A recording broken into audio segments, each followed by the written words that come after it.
The Race War 3. The conspiracy theory that was true. Johnny got the job. It was 1913, and Johnny, a recent high school graduate, secured his first employment assignment at the Library of Congress, which was located a few blocks away from his childhood home. The position was also within walking distance of George Washington University, where Johnny had just enrolled as a freshman. Because of a stutter that had earned him the nickname Speed, prospective employers had rebuffed Johnny, but this new gig didn't require face-to-face communication. Instead, Johnny mostly sat at a desk typing memos and learning the library's filing system. By the time Johnny earned his Master of Law in 1917, he had become one of the federal institution's most diligent workers, impressing supervisors with his work ethic and his expertise in cataloging the institution's massive book collections. Speed would later say that his time at the Library of Congress trained him in the value of collating material and gave him an excellent foundation for assembling information and evidence. After he graduated, Speed took his talents to his new gig, hunting potential enemies in the United States for the Justice Department's War Emergency Division, where he earned $900 a year. Speed's boss, Thomas, was a virulent segregationist who rose from academia's ranks to become one of the country's most respected white supremacists. In his previous job as president of a prestigious university, Thomas successfully ensured that his beloved Princeton would be the last Ivy League university to admit black students. Thomas had also famously written one of the more popular American history books that reinforced the national belief in black racial inferiority. In it, he argued that the racial terrorism of Reconstruction was caused by a white supremacist instinct of self-preservation to rid themselves by fair means or foul of the intolerable burden of government sustained by the votes of ignorant Negroes. Thomas was progressive in one aspect, however. He loved new gadgets. In 1915, Thomas invited Speed's frat brother, Thomas Dixon Jr., a Klansman, writer, and great-granddaddy of white nationalism, to host a screening of the filming adaptation of his novel, The Klansman. The movie is generally considered the first Hollywood blockbuster. Perhaps nothing was more of a catalyst for the Ku Klux Klan's resurgence in the 1920s than this movie night for one of the most racist films in the history of American cinema. And its theatrical debut took place at 1600 Pennsylvania Avenue in Washington, D.C. Speed's boss? None other than the President of the United States, Thomas Woodrow Wilson. When Thomas Woodrow Wilson, the 28th president, held the White House's first movie screening for The Birth of a Nation, he said it was like writing history with lightning. Thomas and Speed were kindred spirits. They loved America and both harbored a deep affection for white supremacy. And emboldened by his boss's call to smoke out secret radical organizations, Speed took to his job with fervor. In 1917, as the United States was embroiled in the Great War, Congress authorized the Espionage Act. The legislation gave the Bureau of Investigation the authority to investigate, interrogate, and surveil Americans suspected of disloyalty. In a few months, Speed had compiled thousands of files on American citizens who were suspected of being subversive. His knack for meticulously collecting and storing information landed him a promotion to head of the Radical Division, the department's new General Intelligence Division. But in 1918, a few months after Speed's promotion, the First World War ended. Still, he found a way to make himself useful. At 29 years old, Speed became director of the most advanced non-military intelligence operation in the known universe, the Bureau of Investigation. What started with a job in the Library of Congress eventually evolved into a grand conspiracy that is still being uncovered to this day. Ultimately, Speed would use his position to collect, process, and catalog detailed bits of information to identify radicals and attempt to stop every movement for freedom and equality for the next half-century. Speed was very good at his job. After World War I, many of the almost 400,000 African Americans who served in the armed forces returned to the Jim Crow South with an entirely new perspective on the world. This group of men, who dubbed themselves the New Negro, insisted on asserting their rights and speaking out against injustices. Naturally, they came back to a country that not only did not valorize them as war heroes, but approached them with increased suspicion. As Senator James K. Vardaman warned the Senate in 1917, impress the Negro with the fact that he is defending the flag, inflate his untutored soul with military airs, Teach him that it is his duty to keep the emblem of the nation flying triumphantly in the air. It is but a short step to the conclusion that his political rights must be respected. Vardaman was one of many Americans who despised the new Negro phenomenon. Known as the Great White Chief, the pro-murder white supremacist rose to national prominence on a populist stance that included his position that, if it is necessary, every Negro in the state will be lynched. It will be done to maintain white supremacy. When Vardaman ran for Mississippi's Senate seat in 1912, his redneck followers wore blood-stained neckerchiefs. The anti-immigrant movement was just beginning in post-war America when presidential-inspired Klansmania was taking over the country. By the summer of 1919, the original anti-Black Lives Matter movement had mushroomed into a full-on race war. Between April and September 1919 alone, sociologist, scholar, and all-around black genius George Haynes reported 43 lynchings, including 16 hangings and 8 men who were burned at the stake. Tuskegee University counts 76, with many of these events still being uncovered. That tally doesn't include the Elaine massacre, in which as many as 800 black people were murdered when Klansmen convened on the Arkansas town for a good old-fashioned killing spree. But it does include March 18, 1919, when the NAACP asked Florida Governor Sidney J. Katz to prosecute the mob who lynched Bud Johnson. He replied, "This would be impossible to do as conditions are now in Florida, for when a Negro brute or a white man ravishes a white woman in the state of Florida, there is no use having the people who see that this man meets death brought to trial. Even if you could find who they are, the citizenship will not stand for it." April 4, 1919. Residents of Blakely, Georgia were so unsettled by the appearance of Private Wilbur Little's Army uniform, they asked him to stop wearing it. Because he had no other clothes to wear, he ignored them. He was found beaten to death. His death was announced in the Chicago Defender on his 22nd birthday. No one was ever arrested. April 5th, 1919. Daniel Mack, a black veteran, brushed up against a man on market day. They sentenced him to 30 days on a chain gang. A white mob broke into the jail and took him to the edge of town, beating him all the way there. Mack survived by playing dead. No one was ever arrested, and it never made the newspapers because, as it turns out, the people of Sylvester, Georgia rioted all the time. June 7th, 1919. In Macon, Mississippi, a white mob beat a principal, a businessman, and other prominent black people because they heard that black workers had asked for better working conditions and brought up a crazy idea called a minimum wage. They whipped all the blacks and literally turned the town all white. July 10th, 1919. After a Longview, Texas lynch mob killed Lemuel Longview for making indecent advances toward a white woman, whites attacked a black man whom they believed had reported the incident to the Chicago Defender. They then set the black neighborhood on fire and killed at least 4 men. The governor eventually ended the riot by declaring martial law and arresting 21 black people. August 29th, 1919. In Caldwell, Georgia, whites burned 3 black churches and a lodge, killing at least 1 person because they heard a rumor that a black leader would rise up and wipe out the white people. And hate-filled events weren't just limited to the South.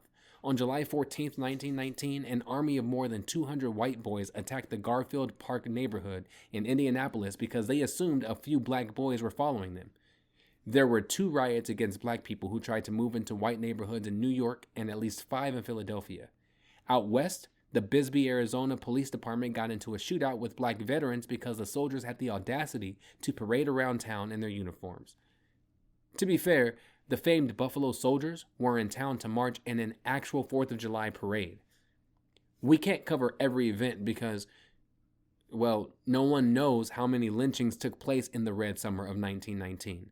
During this period that white people refer to as racial unrest, few mainstream newspapers covered these disparate incidents or couched them as part of a greater trend. Some black newspapers like the Chicago Defender and the Richmond Times reported on the terrorism trend, but no one covered this phenomenon like Marcus Garvey's Negro World. Born in 1887 in Jamaica, Marcus Mosiah Garvey Jr. became one of the most controversial figures of his time for his views on racial separatism. His Universal Negro Improvement Association's Back to Africa movement was one of the most influential black movements of its time. In 1919, the UNIA's Negro World weekly publication boasted more readers than the Washington Post, the Boston Globe, and many other mainstream papers, and the Negro World reported the events of 1919 as one unified singular event of racial terrorism. Speed was taking notes. As the Red Summer raged, Speed was still investigating subversives, but with no foreign war to build a reputation on and no formal experience in policing or detective work, he had to find a new way to keep his status as a rising star in the Bureau of Investigation. And he soon did by casting white terrorism as a response to black subversive activity. To convey his growing power, Speed decided to adopt a more dignified persona. He was now known as J. Edgar Hoover. On August 15, 1919, Hoover instructed his officers in New York to compile their surveillance of Garvey and find, at the earliest moment, a case for deportation. A Senate report on communist activity in the United States quoted the Negro World more than any other resource. Hoover's files reportedly referred to a Negro World article insisting that black men all over the world should prepare to protect themselves. Negroes should match fire with hellfire. The Negro must now organize all over the world, 400 million strong, to administer our oppressors' Waterloo. This sounded too much like Black Power. You know what was about to happen. In April 1921, 26-year-old J. Edgar Hoover became deputy head of the Bureau of Investigation. The following year, Marcus Mosiah Garvey was charged with mail fraud.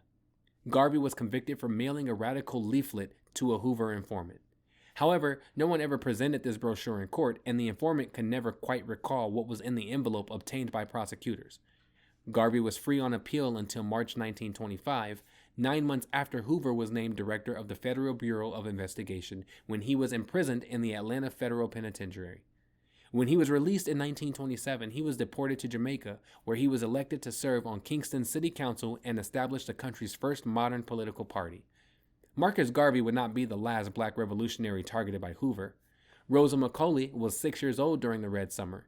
She recalled nights staying up late with her grandfather as he sat by the door with a shotgun, protecting the family during Klan raids in rural Alabama. But McCauley was not afraid. When asked by a biographer why she couldn't sleep, she said she was waiting for her grandfather, a devout member of the Universal Negro Improvement Association, to fulfill one of her childhood dreams. "I wanted to see him kill a Ku Kluxer," she explained. "He declared that the first to invade our home would surely die." The injustices suffered by Garvey would guide McCauley's life. As a young woman, she said, "She talked and talked of everything I know about the white man's inhuman treatment of the Negro. 36 years after the Summer of Evil, she would board a Montgomery bus and change the world." By then, the Garveyite was known by her married name, Rosa Parks. Bus rides would become a recurring theme of the civil rights movement. Segregation on public transportation was outlawed by the Supreme Court cases Morgan v. Virginia and Boynton v. Virginia. However, states, cities, and the South in general refused to enforce the laws. Peaceful protests were organized by the Congress of Racial Equality and the Student Nonviolent Coordinating Committee to test these laws in 1961. It was a brilliant move because the Freedom Riders were a strategically diverse coalition. On each bus were one interracial couple sitting together, one black person sitting up front in the whites-only section, one person sitting in the back abiding by the white supremacist segregation rules, and other activists scattered throughout the bus. Every Freedom Rider had a specific task in the action.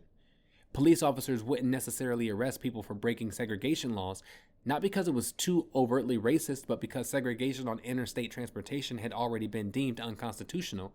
So Southern cops would arrest black people who dared break the rules of Southern inhospitality for disturbing the peace and other made-up rules. However, they couldn't press charges if a black and white couple were willingly sitting together. Plus, nothing makes a racist madder than seeing interracial unity. The person stationed in the back, abiding by the rules, was tasked with calling the Congress of Racial Equality in case the shit hit the fan. And shit always hit the fan. Back then, 86% of fans were involved in shit-hitting episodes. For instance, when the first Freedom Ride bus arrived in Anniston, Alabama in 1961, policemen organized a welcoming committee with the Ku Klux Klan. Before they attempted to murder people for the crime of bus riding, many of the Klansmen had just come from church. This holy group attacked the Freedom Riders on Mother's Day. These terrorists started by throwing a homemade firebomb on the bus. When the Freedom Riders ran out to escape, a mob of local white people was waiting to do mob-like activities. They attacked the rioters en masse, hospitalizing some. The mob waited outside the hospital, eager to further harass their victims, when out of nowhere came the blackest, bravest hero of them all, Reverend Fred Shuttlesworth. Reverend Fred Shuttlesworth is one of the greatest civil rights heroes you've never heard of. He spoke at the March on Washington and helped organize the Selma to Montgomery March that ended with an attack by Alabama state troopers. Klansmen beat him with bats and chains for trying to enroll his daughter in a white school. White supremacists bombed his house. Twice. In all fairness, Shuttlesworth was accustomed to being bombed. He lived in Birmingham, a city that Klansmen bombed at least 40 times during the Civil Rights era, including the notorious terrorist bombing at the 16th Street Baptist Church. Shuttlesworth took no guff from anyone, including from fellow civil rights leaders. He knew Martin Luther King from back when they were cellmates, the very era when MLK wrote the famous Letter from a Birmingham Jail. When MLK attempted to negotiate a truce with Birmingham's white segregationists in 1963, Shuttlesworth wrote King from his hospital bed as he had been hit with the full force of a fire hose. "Go ahead and call it off," he told King. "When I see it on TV that you have called it off, I will get up out this, my sick bed, with what little ounce of strength I have, and lead them back into the street, and your name will be mud." When Fred heard about the attack on the Freedom Riders, he pulled up. He left Birmingham and quite literally pulled up to the hospital with an armed convoy of what he called foot soldiers. Shuttlesworth dared the white mob to do something, and you better believe those cowards fled.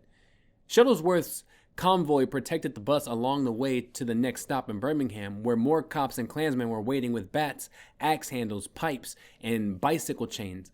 Meanwhile, Birmingham's Commissioner of Public Safety, Bull Connor, offered his protection to the KKK.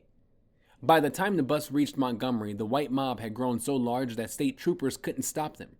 More firebombs were thrown and more beatings ensued. Shuttlesworth called Attorney General Robert Kennedy, who had to call in the National Guard to protect the rioters.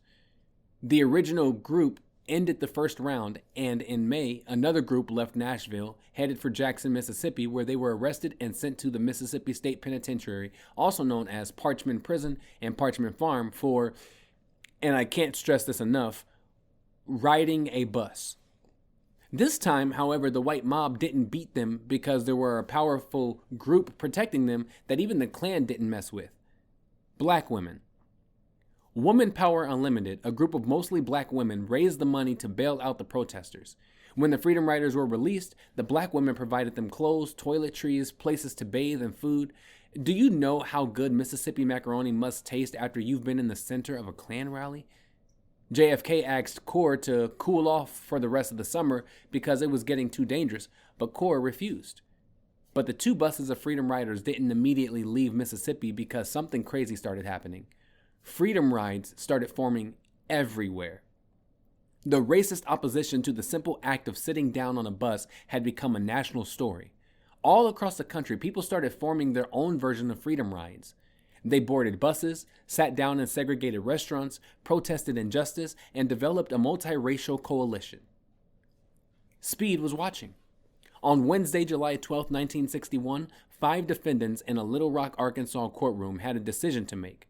Standing in front of Municipal Court Judge Quinn Glover were 27-year-old minister John C. Raines, 23-year-old teacher Bliss Ann Malone, 23-year-old artist and housewife Janet Renitz, 18-year-old student Annie Lumpkin, and 30-year-old minister Benjamin Elton Cox.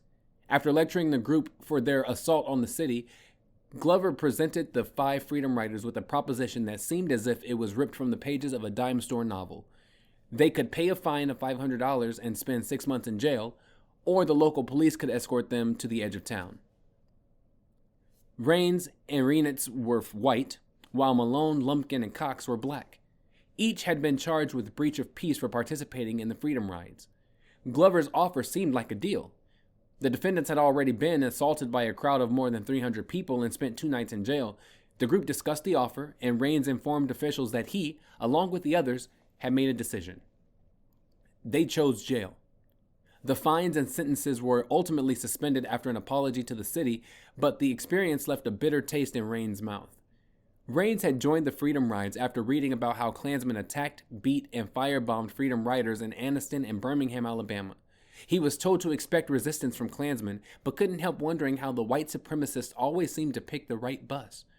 As one fellow freedom writer, a guy named John Lewis, asked, "How do they be knowing?"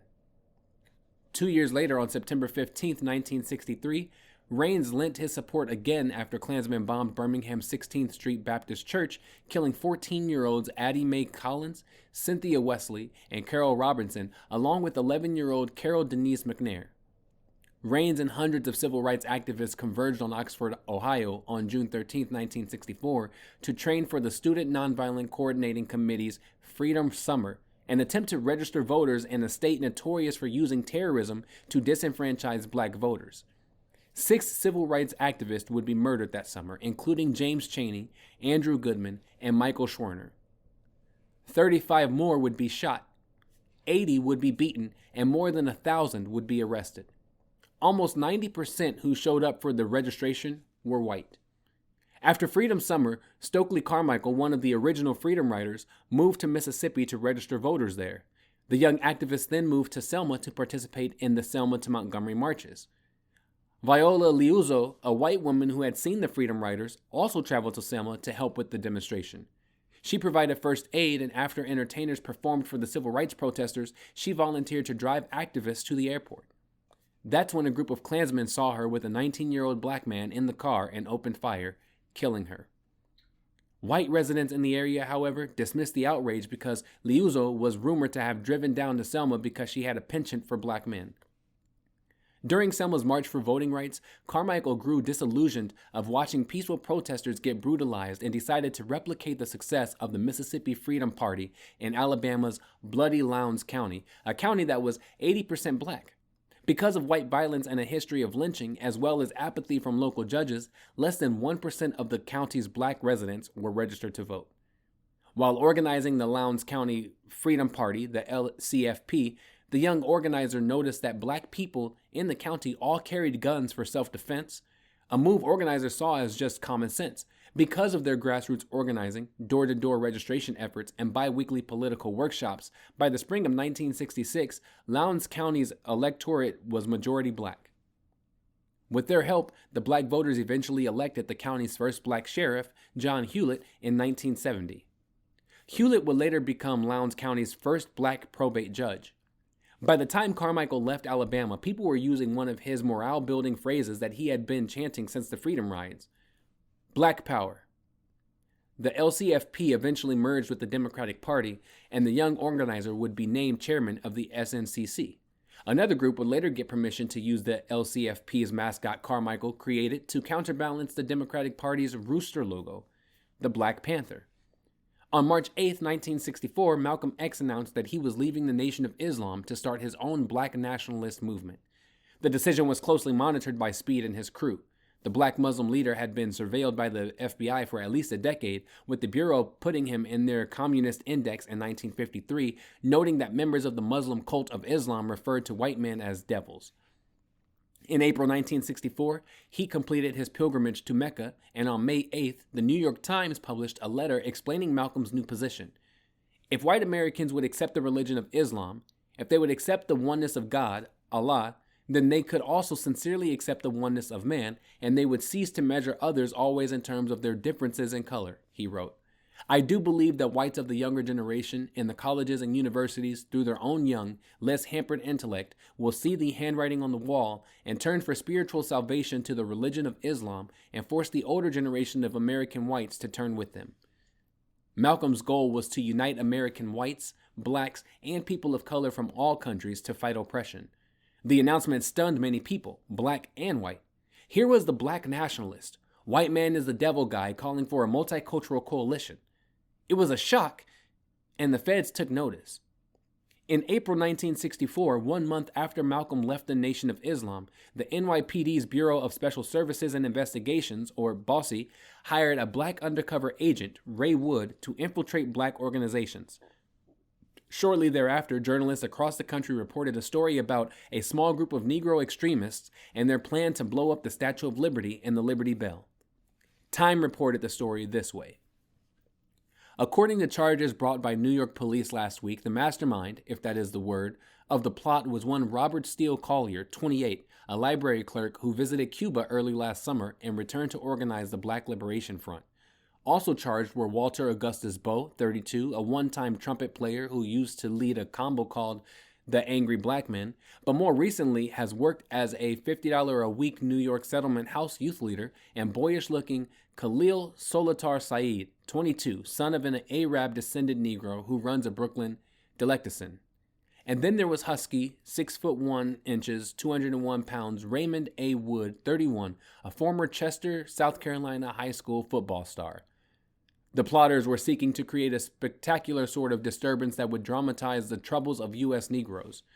Bowe, Saeed, and Wood started scouting around last month, visiting the 300-foot-high, 225-ton Statue of Liberty in New York Harbor. Obviously, blowing up the Statue of Liberty would be as spectacular an event as anyone could wish for. That June, FBI Director J. Edgar Hoover sent a telegram to the New York FBI offices that simply said, "Do something about Malcolm X." He was no longer a marginal figure in an obscure religion. He was speaking at Oxford University, meeting with heads of state from around the world, and had been invited to serve in the governments of 3 African countries, Ghana, Algeria, and Egypt. On February 14, 1965, Malcolm X's house was firebombed while he and his children slept. By the time Malcolm's bodyguards arrived, the police were there. Malcolm suspected that the Nation of Islam was behind the bombing and wanted him dead because he was being openly critical of Elijah Muhammad. As Malcolm sat in a police car with his bodyguard, he repeatedly told the police that he ran to grab his firearm after a Molotov cocktail crashed through his window. He knew he was under surveillance by the FBI and the local police force, yet he insisted on telling the police that he, a felon, was in possession of not 1 but 2 firearms. But for some reason, they wouldn't take him into custody. It was almost as if they wanted him on the streets. A week later, on February 21st, 1965, 3 men charged the Audubon Ballroom stage at a meeting for the new black nationalist group, the Organization of Afro-American Unity. The armed infiltrators stood up and released a barrage of bullets from 2 semi-automatic handguns and a sawed-off shotgun. Wood quickly left the scene, and the iconic leader El Haj Malik al-Shabazz, Malcolm X, was rushed to a nearby hospital. Malcolm X was dead. Speed was still not satisfied.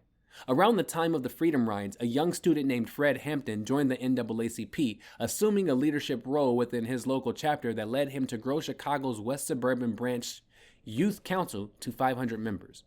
Hampton had long been involved in on-the-ground activism. He started his own free lunch program at 10 years old, cooking meals for neighborhood children. When black students were excluded from his high school's homecoming contest, Hampton organized the walkout. The attention from the protest forced his high school to hire more black teachers and diversify the administration. But his opposition to the Vietnam War led him to look for something more powerful. That's when he found the Black Panther Party. Well, actually, the Black Panther Party found Hampton, and by the time Hampton attended his first Black Panther meeting in November 1968 as a founding member of the chapter, Hoover had already opened a file on him. Hampton's phone had been tapped for 9 months, and he had been designated as a key leader in the FBI's Agitator Index for 5 months. 6 months after joining Chicago's Black Panther chapter, Hampton brokered a non-aggression pact with every gang in Chicago and started teaching them the intricacies of the law. The coalition of black gangs would shut down construction sites and other white-owned businesses unless they hired black workers. He also upset the city hospitals when he convinced doctors to volunteer and give free medical care. Bob Brown, one of the founders of the Illinois chapter, soon left the party to work with Stokely Carmichael, making Hampton the party's national deputy chairman. Speed was watching.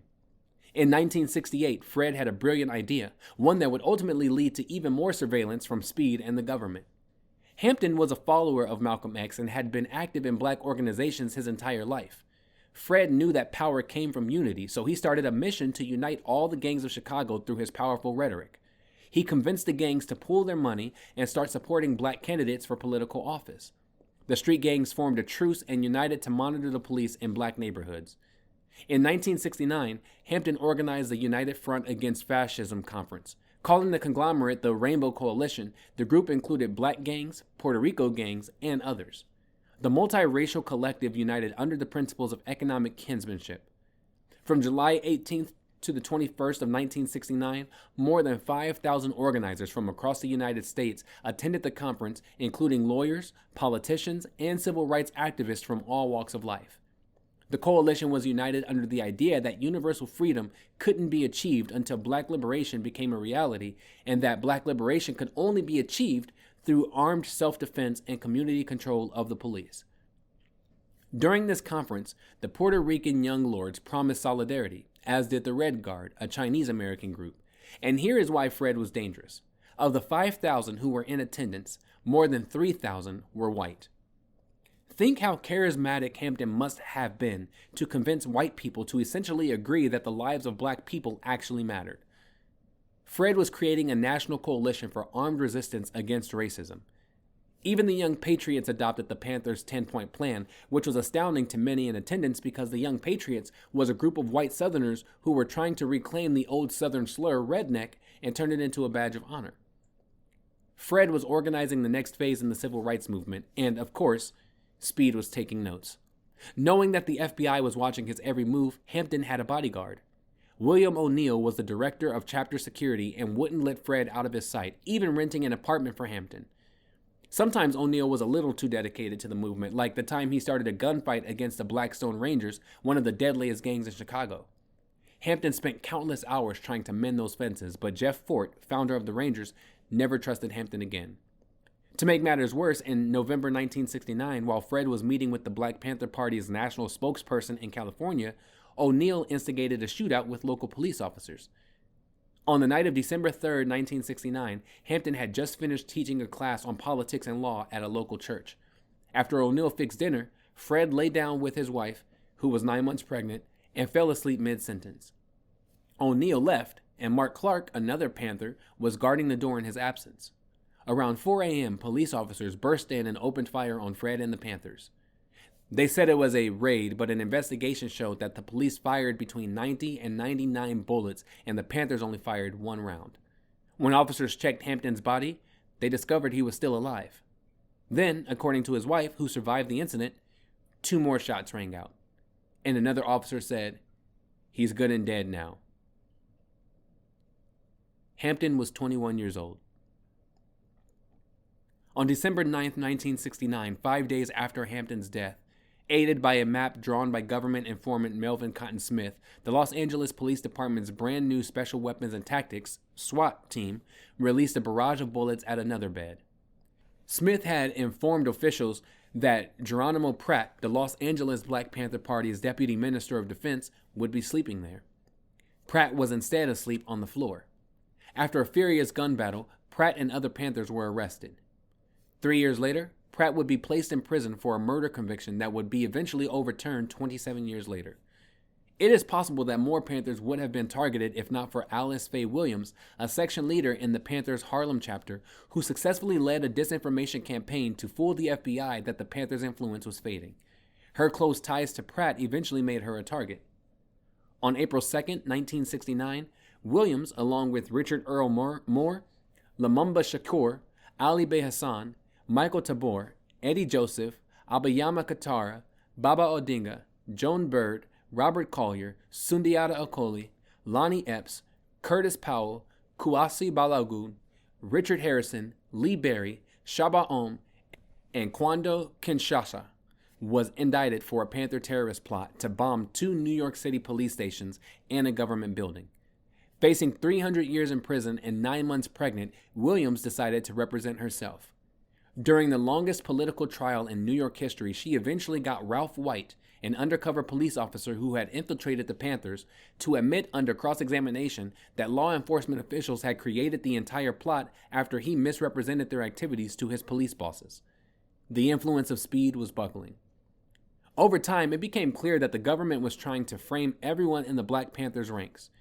Panther co-founder Huey Newton faced 4 trials for 2 different murders. His 1968 conviction for killing a police officer would be overturned, and he would be acquitted of killing a white woman in 1974. Officials charged Panther co-founder Bobby Seale with murder because he happened to be in town for a few hours when the death took place. Seale would beat the case, but not before he faced conspiracy charges for organizing an anti-war protest in 1968. Seale was found not guilty, but served 4 years in prison for contempt of court. The conviction was later reversed. During his murder trial in 1969, Seal was bound and gagged. The offenses were so egregious that a young law student organized law school students to document violations of Seal's civil liberties. That student? None other than Hillary Clinton. By 1971, the white freedom writer John C. Raines had settled down, married, had children, and was a minister and professor at Temple University. Raines rarely talked about his time in the civil rights movement because he always ended up sounding like a conspiracy nut. He had come to believe the FBI and the CIA were using dirty tricks to derail the movement for equality and were responsible for the deaths of its black leaders. By then, many had even declared the era of civil rights to be a thing of the past, but some people still remembered. One night that March, while the world was enraptured with the boxing match between Muhammad Ali and Joe Frazier, a group of anonymous activists broke into an FBI office in Media, Pennsylvania, and stole a treasury trove of documents. As they left to look through the pile of papers, Raines stopped by a payphone and delivered the following statement to a journalist at Reuters. On the night of March 8, 1971, the Citizens Commission to investigate the FBI removed files from the Media, Pennsylvania office of the FBI. These files will now be studied to determine 1. The nature and extent of surveillance and intimidation carried on by this office of the FBI, particularly against groups and individuals working for a more just, humane, and peaceful society. 2. To determine how much of the FBI's efforts are spent on relatively minor crimes by the poor and the powerless against whom they can get a more glamorous conviction rate. Instead of investigating truly serious crimes by those with money and influence which cause great damage to the lives of many people, crimes such as war profiteering, monopolistic practices, institutional racism, organized crime, and the mass distribution of lethal drugs. Finally, 3. The extent of illegal practices by the FBI such as eavesdropping, entrapment, and the use of provocateurs and informers. As this study proceeds, the results obtained along with the FBI documents pertaining to them will be sent to people in public life who have demonstrated the integrity, courage, and commitment to democratic values which are necessary to effectively challenge the repressive policies of the FBI. As long as the United States government wages war against Indochina in defiance of the vast majority who want all troops and weapons withdrawn this year, and extends that war and suffering under the guise of reducing it, as long as great economic and political power remains concentrated in the hands of a small clique not subject to democratic scrutiny and control, then repression, intimidation, and entrapment are to be expected. We do not believe that this destruction of democracy and democratic society results simply from the evilness, egoism, or senility of some leaders. Rather, this destruction is the result of certain undemocratic social, economic, and political institutions. The documents would reveal that John Edgar Hoover had used his skills to create a 50-year intelligence gathering and surveillance project that evolved into COINTELPRO, the counterintelligence program that targeted every black leader during the civil rights struggle. Its stated goal was to 1. Prevent the coalition of militant black nationalist groups. 2. Prevent the rise of a messiah who could unify and electrify the militant black nationalist movement. 3. Prevent violence on the part of black nationalist groups. 4. Prevent militant black nationalist groups and leaders from gaining respectability by discrediting them to 3 separate segments of the community. And 5. Prevent the long-range growth of militant black organizations, especially among youth. This is how we know that William O'Neill, Hampton's bodyguard, was an FBI informant. This is how we know that the FBI believed Stokely Carmichael had the necessary charisma to be a real threat in this way because, during the Freedom Rides, he began using the phrase Black Power. This is how we know that the FBI sent a suicide package to Martin Luther King Jr. after Hoover heard the I Have a Dream speech and told agents we must mark him now, if we have not done so before, as the most dangerous Negro of the future in this nation. And this is how we know about Gary Rowe. In 1960, 26-year-old Gary Rowe joined the Eastview Clavern of the Ku Klux Klan, the most violent chapter in Klan history. In 1961, Rowe was on the scene with a bat when Birmingham Police Commissioner Bull Connor and Sergeant Tom Cook gave Klansmen 15 minutes of uninterrupted violence with the Freedom Riders. When he put the attack together in Birmingham, he used an iron pipe. 2 years later, Rowe helped plan the bombing of the 16th Street Baptist Church. He was in the car with the Klansmen who shot Viola Liuzzo in Selma and helped spread the rumor that she was involved with black men. But back in April 1960, Rowe was just a regular citizen before Barrett G. Kemp offered him money if he would join the Ku Klux Klan. Barrett Kemp was a special agent for the FBI. Not all of this information was in the files recovered by the Citizens Commission, but it was later determined that in 1965, prosecutors knew the names of the men responsible for the 16th Street bombing, including Rose. At that point, Hoover personally intervened and blocked any arrest, detention, and prosecution of the suspects. He kept all of these files sealed and refused to participate in any investigations with state and local agencies, except one. In 1969, William O'Neill gave the FBI a detailed floor plan of the apartment he was renting for Fred Hampton.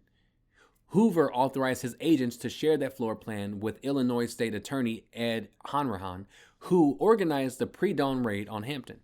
While searching through the document in 1971, the Citizens Commission found a copy of the floor plan and noticed that, like many of the painstakingly detailed papers, it contained the acronym COINTELPRO.